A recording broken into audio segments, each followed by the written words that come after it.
Ono što vam želim reći o depresiji je sljedeće. Depresija je momentum. Depresija znači da ste dugo vremena bili na niskoj vibraciji. Toliko toga se skupilo da je sada momentum koji se zove depresija.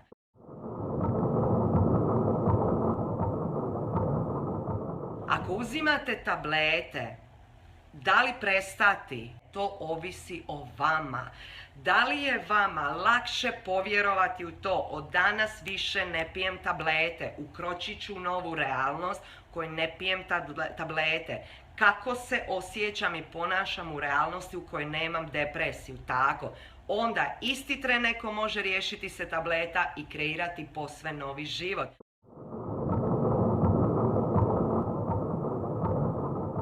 Također sam se educirala i vezano za bolesti, za iscijeljenja. Dakle, kad imate nekakav problem, jednostavno ga ignorirajte.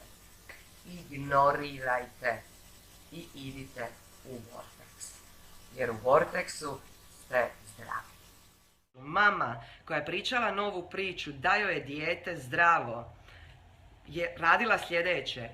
Kako bi se ponašala da mi je dijete zdravo? Da li bi, išla kupiti tu kremu za to? Ne bi, onda je neću ići kupiti.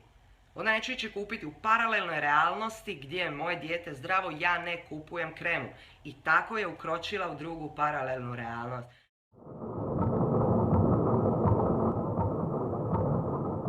Pitajte kogod se razbolio, reći će vam da je to najbolja stvar koja mu se dogodila i da mu je život promijenilo. Bolest nije ništa strašno. Nije ništa strašno, to je trenutno stanje. Bolest kako dođe može i otići. Dobro? Dakle, kako funkcionira kad smo bolesni? Nikada niste zdraviji nego kad ste bolesni.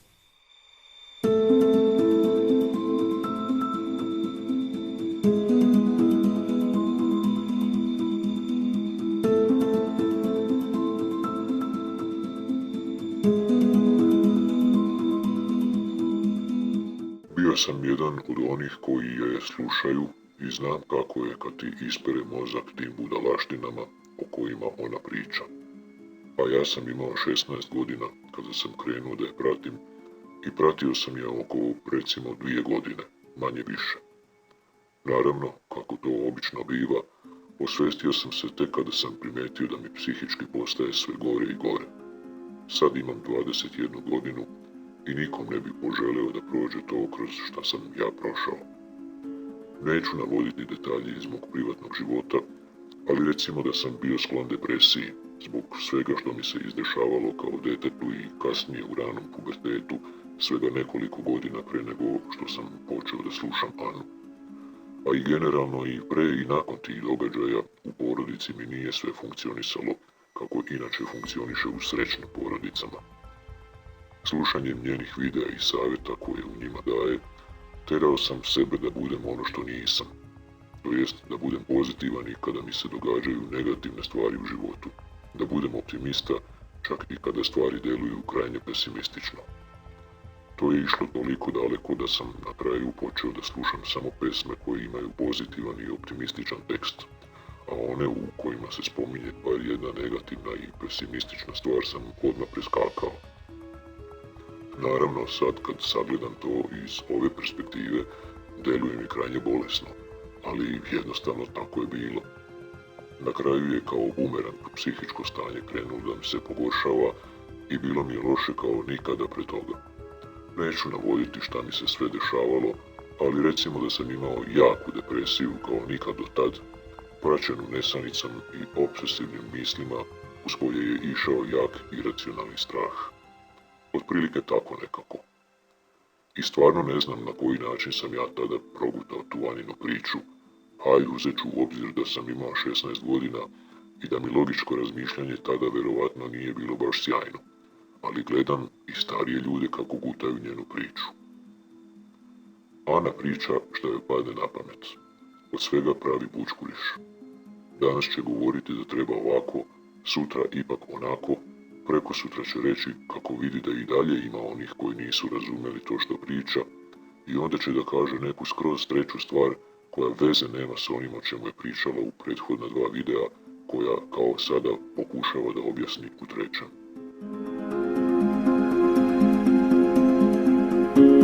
Samo ću se kratko osvrnuti na ovaj iskaz. No najprije, zašto se smatram kompetentnim, odnosno prozvanim, kazati nešto na ovu temu, rekao sam u videu Što propovijeda Ana Bučević, Šarena laža ili Tajna života, pa predlažem da ga pogledate. Što se ovog iskaza tiče, lako je što se radi o Aninom bučkurišu, već je opasnost njezine ridikulozne govorancije, jer naime ne znam kako bi se drugačije izrazio za ovo što smo imali prilike čuti na početku ovog priloga.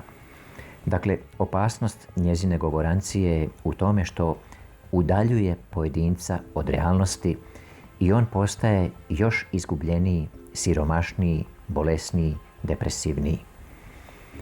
Primjerice, netko bi rado da nema depresiju, ali ponašati se kao da je nema, ignoriranjem, pričanjem nove priče i sličnim metodama koje Ana zagovara, samo će je u najvećem broju slučajeva pogoršati, jer će se na krivi način ili se neće uopće utjecati na biokemizam mozga, a to je realnost. Uvjeravati nekoga da ima kontrolu nad stvarima koje su izvan naše kontrole pogubno je i za samopoštovanje, jer će izostati očekivani rezultat, pa će si osoba predbacivati, ne znajući da obećani rezultat niti ne može postići. Netko bi rado da se rak povuče, ali nekontrolirana dioba stanica, a to je realnost, događa se mimo naše volje.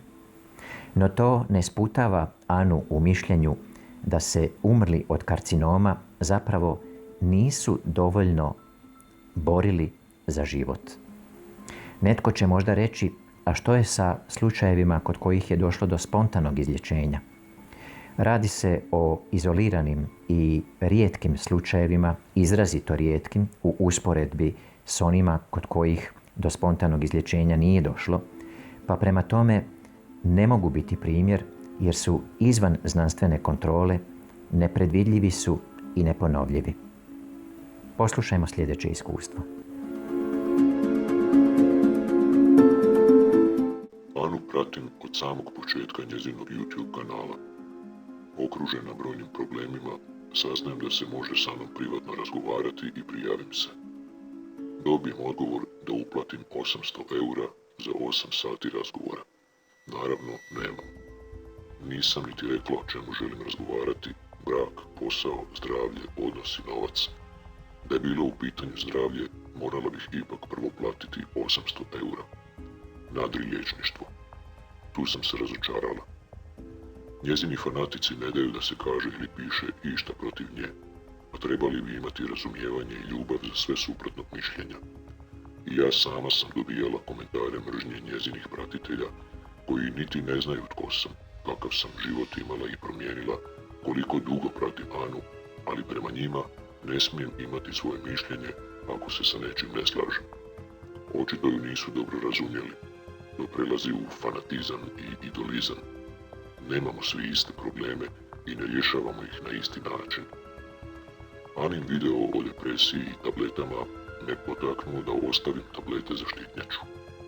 Nakon par mjeseci stanje mi se jako pogoršalo, a psihologica i doktori su poludjeli kada sam ispričala zašto sam ostavila tablete. Ana je krenula u globalnu komercijalu za one dubokoga džepa, ali nesretne u nečemu u čemu će im ona pomoći. Ima tu karizmu, splitski naglasak, praksu kao TV voditeljica, odlična je za priču. Onaj tko je prati od početka vidi veliku promjenu u izgledu, kao visoka vibracija skida bore i zateže lice.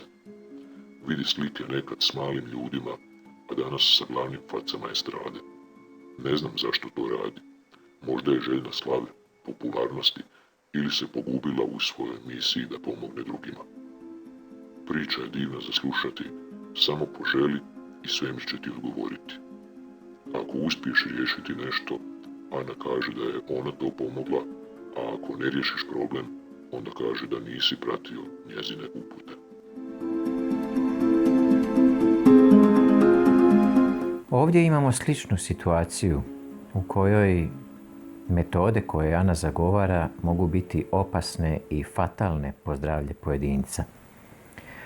Očito je da Anin nastup, vještina govora i manipuliranja, kad kažem manipuliranja mislim na neprirodne osmijehe, patetične salve smijeha i stalno ježenje na vlastite izgovorene riječi. Oni koji su gledali njene videe znaju o čemu govorim.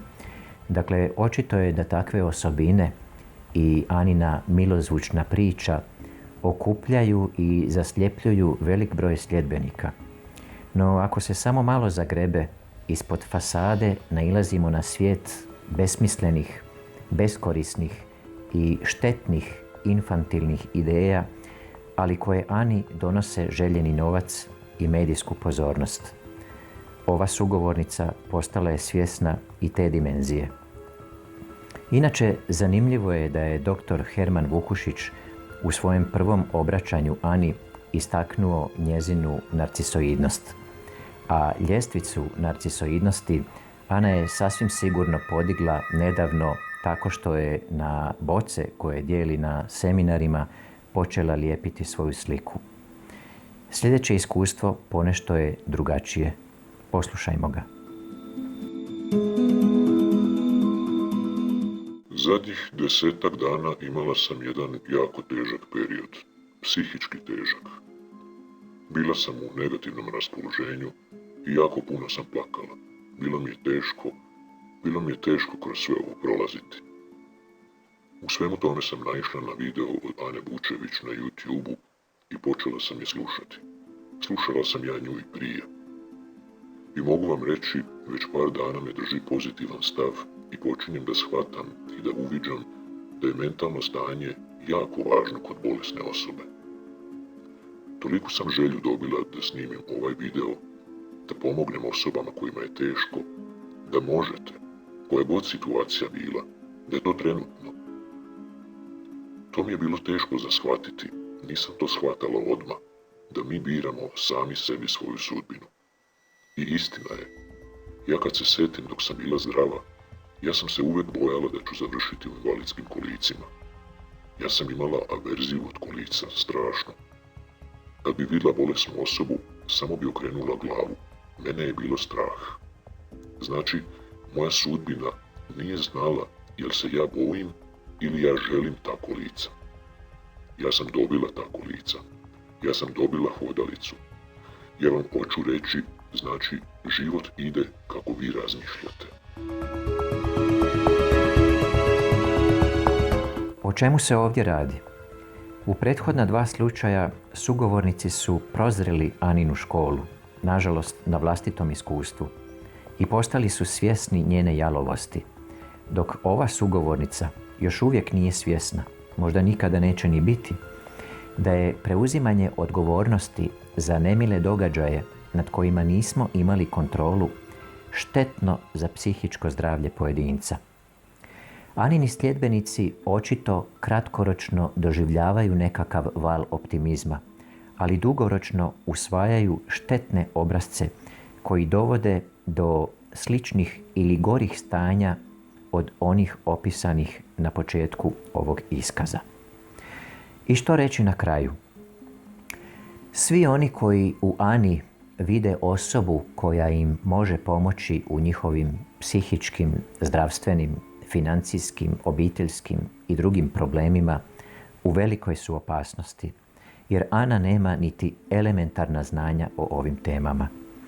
Ana je profesorica tjelesnog koja se u fušu bavi YouTube istraživanjima i čituckanjem knjiga osebujnih autora. U prošlom videu ukazao sam na opreznost, no u ovom videu dodatno ističem da ne smijete dozvoliti da vas Ana pravi baš tolikim idiotima. Naime, njena izjava da Esther Hicks kaže da je sve lagala, ja bih i dalje vjerovala u sve ovo, kod razboritog čovjeka zaslužuje trenutni unsubscribe s Aninog kanala, jer osim što govori o vjerodostojnosti onoga što Ana propovjeda, Takvom izjavom navodi sljedbenike i na slijepo vjerovanje.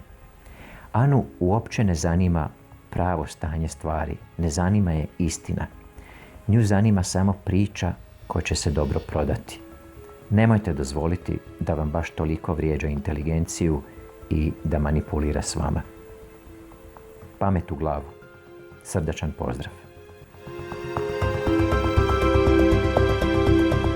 Meni da Esther Hicks kaže da je lagala, da Esther Hicks kaže cijelo ovo učenje je bila moja izmišljotina, ja bi dalje vjerovala u sve ovo. Možda je tebi izmišljotina, meni nije. To znači imati znanje. Još jednom vam kažem, što bi se desilo da vam kažem sve sam lagala, sve sam izmislila? To se morate pitati. Ne Ana, nego bilo koji drugi učitelj. Ovo će stvarno biti jako, jako važan video, a ja sam, ljudi, istina. Iskrena do srži, do srži.